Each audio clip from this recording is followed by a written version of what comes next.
Activity 8.19, modify the function below from the file find so that it returns the value invalid email address if @ symbol is not found. Okay, so we have, if @ is not there, it should give us the error invalid. So this is the function given to us. We have to make changes. That's the function. So this is where the file is. The way I've done it, I've already done it, so we can save our time. So the way I've done it is we have used over here if is error. Okay, so we had to use if is error. So find @ if. So we'll try to find out @ from A5. So if there is an error in this, if we are unable to find this, it will give me this. Otherwise, it will find me the location of this.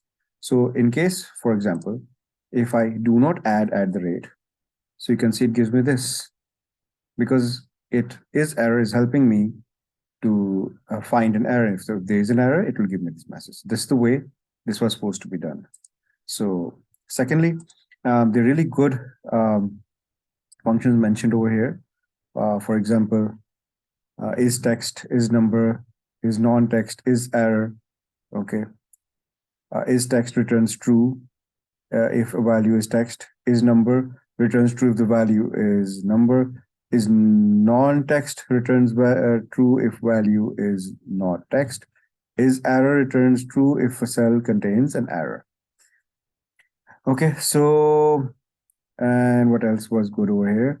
So we can find the numeric position of n over here.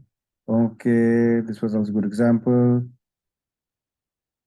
Right. Notice how cell B7 used the mid function instead of right to return the same result.